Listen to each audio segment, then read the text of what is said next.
Welcome everybody. It's your boy. Welcome to another recap. Today, with the team house being red $700. What do you think, RT? What do you think about that?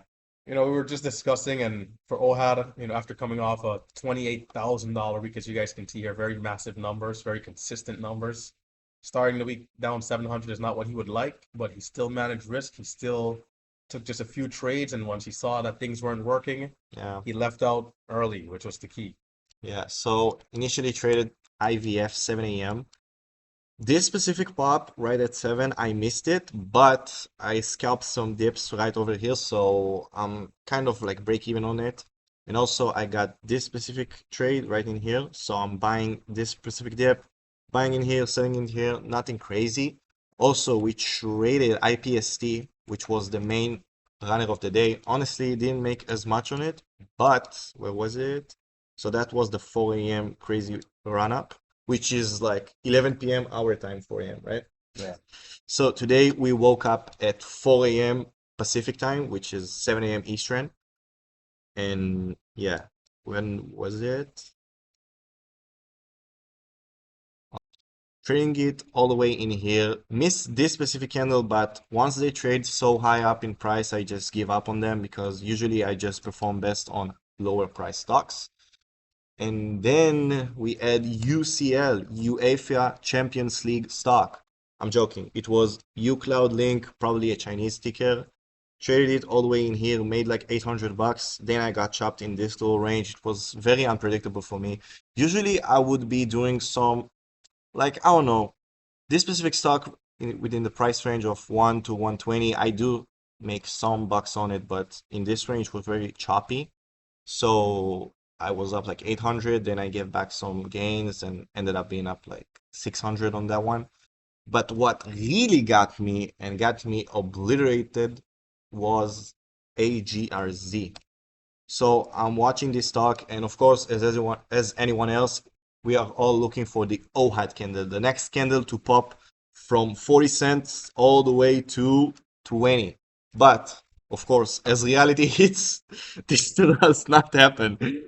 And then what happened is I was trying to buy in like 6,000 shares and I got flushed all the way back down. So I lost like 400 on that trade alone. And then I'm trying to scalp those like dead cat bounces, hoping for a quick relief bounce, which never happened. So I lose like 1,300 on that specific stock. And then we had GCTK that I essentially lost just like I did on the other one. But on this one, I didn't push that amount of size. So making some gains in here, but then this specific candle erased all of my profits. And then, yeah, I mean, that's how the day unfolded because then I was trying to trade IVF at the open, but I had crazy lags, so I missed this specific trades. And then I was like, okay, that's it for the day. I am red. I am sad. $700 into the red. And that's it for the day. Any comments? It does suck to have broker issues because it's one of those things that we rely on our instruments to help us get an edge, but sometimes we'll see inconsistencies in our platforms. And, you know, it reminds me that at the end of the day, we're still utilizing internet, we're still utilizing software, we're still utilizing so many different things that rely on a sophisticated network. And the reality is that there's issues, right? And so I think the best we Whatever. can do is like manage our own emotions. So like I said, you did good not FOMOing in and Yeah, I mean, trying to chase the highs or 700 into the red is nothing crazy. I can deal with it.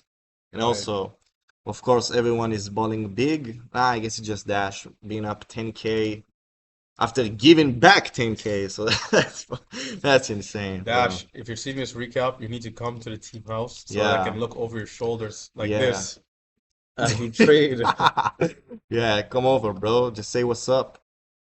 So yeah, I think that was the day. Nothing crazy. I mean, it's just Dash that is giga chatting all over. Yeah, live to trade another day. Snaz though up 10K, which Easy? Where is it? or 7K, which I'm not sure what he traded here, Yeah, 7K. but WTO. Yeah, this one gave a crazy run off the open, right? I Let's thought see. it was lighter volume. Let's check it out. Maybe it gained some nice. Oh, yeah, it did go up nicely. Oh, damn. Yeah. We missed this one. Yeah, but this price range, man, for It's me, tough. it's Yeah. tough. It's tough. The The spreads were spreads. probably like 20 cents, which is just too much. Yeah, typically it's hard to manage risk on those higher price teams, but good for him. MMU student Yeah. getting it done. End of the But I day. guess we gotta trade and do our best tomorrow because today is over. And yeah, just live to trade another day, right? Yeah, guys. So as you're watching to the end of the video, don't forget to hit that thumbs up, subscribe to the channel, check out those links down below. Remember, if you want to get involved with us, perhaps come on a trading team house, be in the chat room, or even if you are just looking for education and you want to learn how to trade, check out those links down below. And we hope you guys had a good green day. If not, hopefully you had a day where you managed risk, in which case you still had a green day mentally. If you did have a blow up day, on the other hand, it's not too late. You can still look at your mistakes, see how to get better, and look to improve. So, with that being said, guys, it's been RT, it's been OHAD, it's been a great recap. Catch you later, boys. Catch you later.